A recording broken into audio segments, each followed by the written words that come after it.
Hello, BookTube. It's Monday, and that's time for the well-recognized BookTube tradition of Monday Reads. Right? I want to show you some books that I'm working on today that I've either just finished. I once again read all night long. This is going to have to stop. I'm starting to get a little tired around the edges, and that's not good. So I will sooner or later have to actually sleep a bit. But I finished some books last night, and I have some books on the docket today. I have an unexpectedly busy writing day today. Those are always fun. That's no complaint. But it may curtail the daytime reading.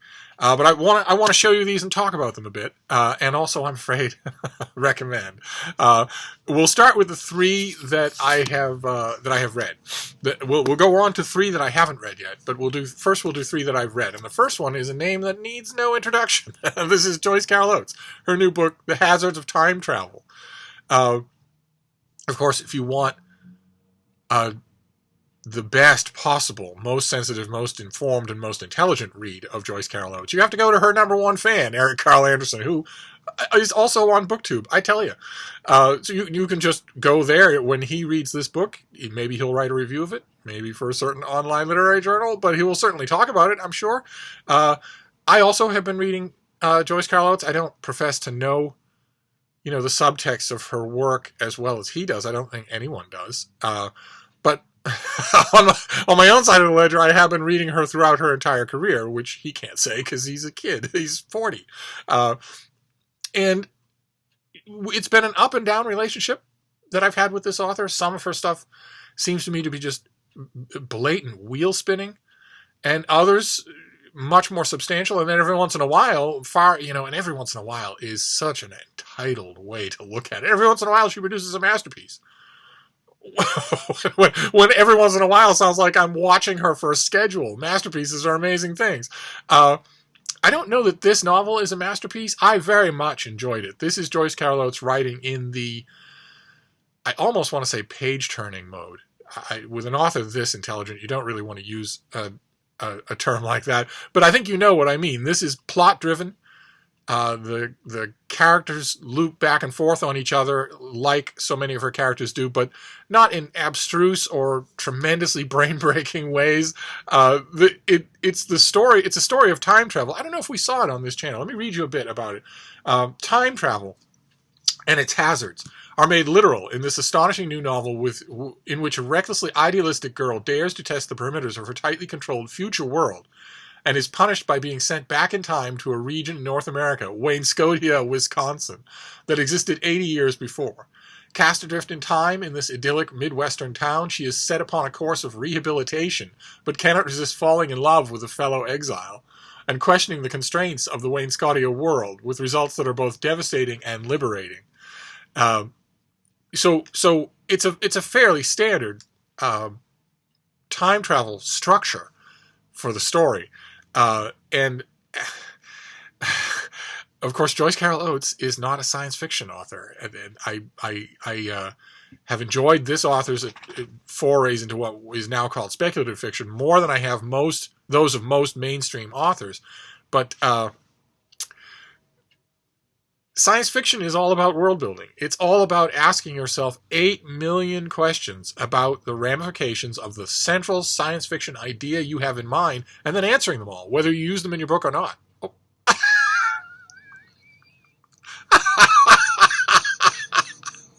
What is it?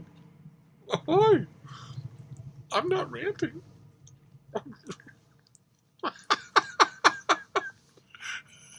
I'm very fond of this dog. Hi. Do you mind? I'm talking about one of the greatest American living authors.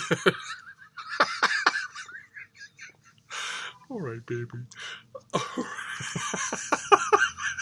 Okay. Anyway, where was I? I guess my point was, with all the best intentions in the world, with all the most positive reading of this book in the world, the time travel aspects of Hazards of Time Travel are not as well thought out as, any of the dozen time travel novels that will come out in any given science fiction year. it's like, for instance, I read this relatively soon after I read a huge number of short stories in Time and Time Again, a collection of the time travel short stories of Robert Silverberg, one of the greatest science fiction authors of all time. And boy, oh boy, do you see the difference. Here, it is just a gimmick that Joyce Carol Oates uses in order to immediately compare two different time periods and the sense of being a fish out of water. Okay, fine.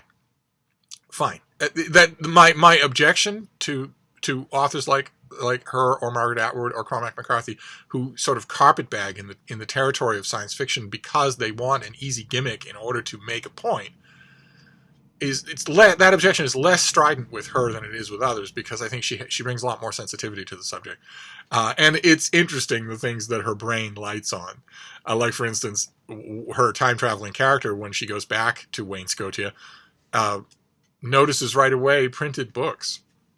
There's a little paragraph diatribe about how she falls under the spell of printed books, of how wonderful they are as opposed to electronic books.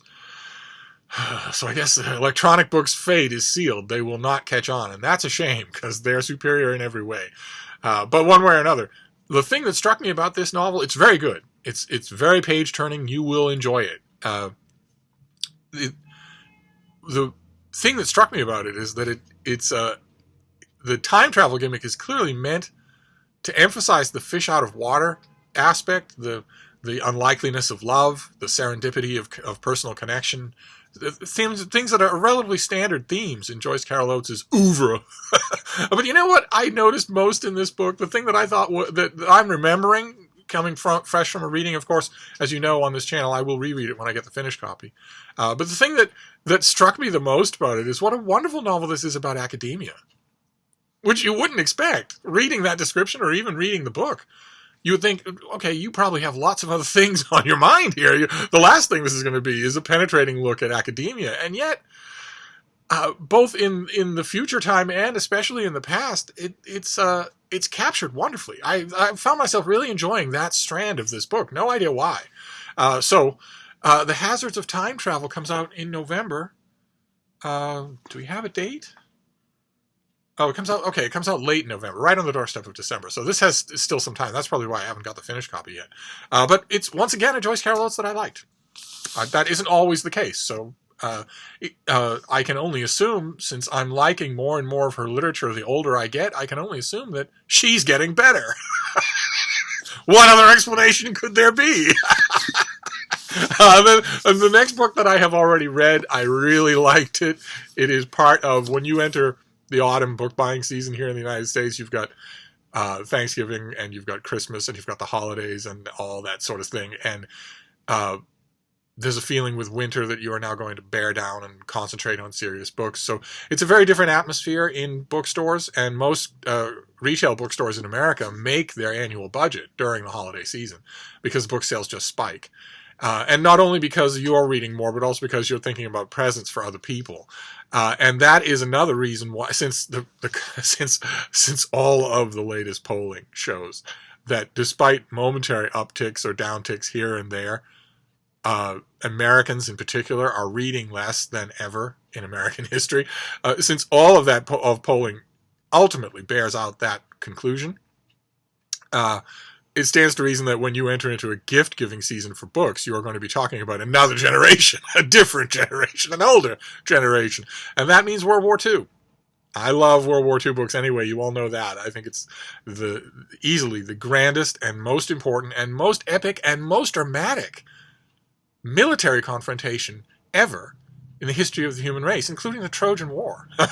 for God's sake. It is an amazing, epic story to read about, to learn about. And one of the most amazing things about it is that it is in living memory. There are people alive who participated in this war. And I've been showing you, as a result of, publishers gearing up for that book giving season, I've been showing you World War II books more and more. And there's another one I got to show you today, and I also got to recommend it. It's this. It's Robert Kershaw's Landing on the Edge of Eternity. This is the title is a callback to From Here to Eternity, the World War II novel by James Jones. But this is about the Normandy Landing. This is about Omaha Beach.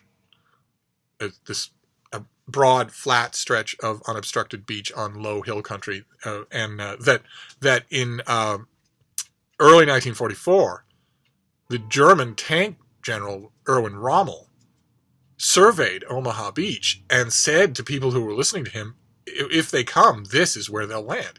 He was entirely right. There was no, despite many false plans put about by the Allies to distract the Germans, there was never any real logistical alternative to Omaha Beach.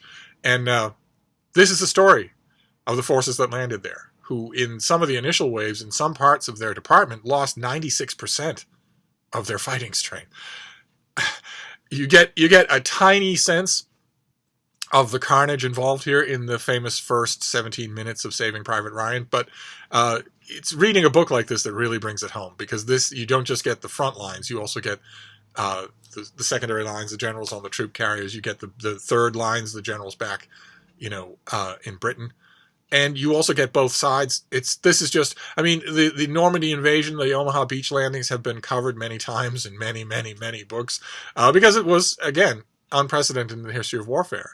But nevertheless, for this season, this is the best volume. This is a tremendous, this season is producing a bookshelf of about 15 mainstream press books. Not talking about military monographs here, just mainstream histories. This season is producing about 15 that you absolutely have to have if you're a World War II fan, which is bad news for you if you're overspending your book budget, but it's very good news for you if you have an uncle or a great uncle or a grandfather or someone like that who doesn't maybe buy every new book or get to the bookstores, but who wants a really good book on this subject. Will definitely read it. I'm here to recommend this. I'm here for those relatives. Just like when I worked in a bookstore, I was there for those customers. Customers who come in and say, I have to go to my in-laws for Christmas and I need to bring a gift from my uncle-in-law, and I don't like this guy. I barely know anything about him. I know he's interested in wolves. I don't have the first idea what to get him. Do you? I know that you will be able to help me, and I was always able to do that. I am a friend to those cranky great uncles everywhere, and I'm telling you, even if you're not interested in the subject, if you know somebody who is, this is a book to get.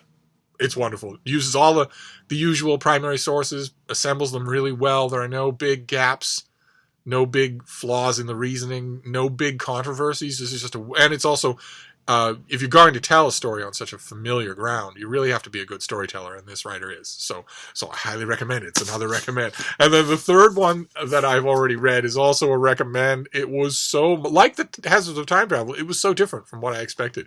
It's this. It's Ravi Agrawal's India Connected. And it's all about the effect, the widespread effects on every aspect of Indian life that the internet and smartphone culture has had. Because unlike other countries who have, some other countries who grew up with that technology as it evolved and advanced, it was sort of dropped on India. India was not the only country, but it was by far the biggest and most complicated and the freest. It was sort of dropped on this country as these most Indians went from nothing all the way to the present stage of the technology in a fraction of the time that the rest of the Western world did. And I thought, I knew that was the overarching subject of this book, and I thought that would be mainly what it was about, and it is. It is, but it's about so much more than that. This author is just wonderful, a wonderful observer, a wonderful storyteller.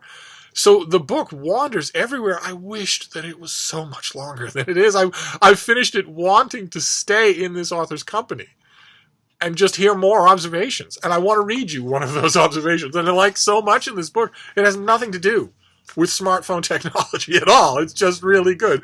This is the author growing up in India and then traveling to Boston and noticing, to put it mildly, the difference between Indian weddings and American weddings. And at the time, the author jotted down the notes and then wrote them up for this book. Number one, American weddings generally have anywhere from 30 to a couple of hundred people in attendance.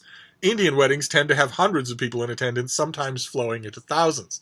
Number two, in the United States, there is no guarantee that you will be invited to a friend's wedding. In fact, it is a real honor, a prize that means you are a very close friend. The bond is further ranked and solidified if you make the cut as a bridesmaid, or groomsman. Then you're really part of the inner coterie. Dinners are usually meticulously planned and seated. Speeches are made. In India, it is the opposite. You and your parents invite everyone you possibly can, from your dentist to your doorman. This despite India's affinity for hierarchy. Friends can often bring friends. The more the merrier. The wedding is a free-for-all. Dinners are almost always buffet, not seated. Number 3, in American weddings, there is a clear moment when you know the couple has got married. It happens when, at the end of the vows, the priest says, "You may now kiss the bride." Everyone cheers and throw flowers. They're married. In India, one rarely gets to know when the couple is actually formally wedded.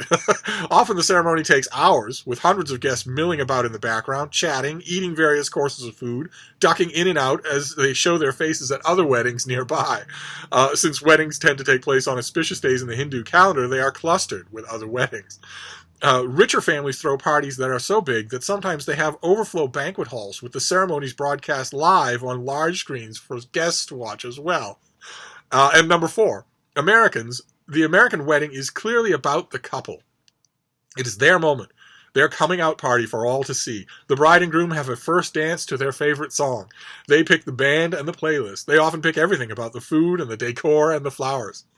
The Indian wedding tends to be the opposite. It is about everyone but the couple, whose choice and preferences take a backseat in the face of a large family organizing multi-day soirees, catering to countless family traditions and religious ceremonies. Indian weddings are unions of 2 individuals, but more than that, they are unions of 2 clans, which is something that those of you who've read A Suitable Boy by Vikram Seth will know that world well. It is conveyed perfectly in that book. I've also been to my share of Indian weddings. That's absolutely true. And listen to how smart and companionable that narrative was. Well, that runs throughout this book. So this, by the end of the book, not only is this an author whose observations about the effects of technology you want to listen to, whether you end up agreeing with them or not, you know they'll be smart. But you also want to listen to this author on everything else as well. So I loved this book. I highly recommend it if you're interested in it. And I'll just offer my usual apologies to your TBR and your book buying budget. And now we'll do the 3 books that I haven't read yet, that I will be reading today. The first one is something we've seen here before. This is a beautifully designed historical novel about Alma Vanderbilt. A Well-Behaved Woman is the name of it. This is by Therese Ann Fowler. And it's all about, well, let me see here. Alva Smith, her Southern family destitute after the Civil War, married into one of America's great Gilded Age dynasties, the newly wealthy but socially shunned Vanderbilts. Ignored by New York's old money circles and determined to win respect, she designed and built 9 mansions, hosted grand balls, and arranged for her daughter to marry a duke. But Alva was also defied convention for women of her time, asserting power within her marriage and becoming a leader of the women's suffrage movement. With a nod to Jane Austen and Edith Wharton, Therese Ann Fowler paints a glittering world of enormous wealth contrasted against desperate poverty. And I know that with a subject like this, Gilded Age New York, you say, in literary circles, if you say Gilded Age in New York, the first thing anyone's going to respond with is Edith Wharton. And I know that is supposed to be a kind of template here, but really, I don't know. I knowing this author's work, I'm betting that it'll be more of the Jane Austen part that comes through in this book. So one way or another, I'm dying to find out. So I'll be reading this today, and I will report back. The next one is something I'm amazed I haven't read yet. I've had it on my towering October ramparts just forever. I guess I've kind of been thinking that since I'm going to want to pore over its scholarly apparatus and its notes, and I'm going to want an index and all that, I guess I've just sort of, in one part of my mind, been waiting for a finished copy, and one hasn't come yet. Maybe one won't. But it's a translation. I'm going to read it today anyway. It's a translation by Oliver Taplin of the Oresteia of Aeschylus. He titles the plays The Agamemnon, The Women at the Graveside, and Orestes in Athens. And the cover obviously has a classic Waxman illustration of the central, ethical and moral problem of this trilogy, which is that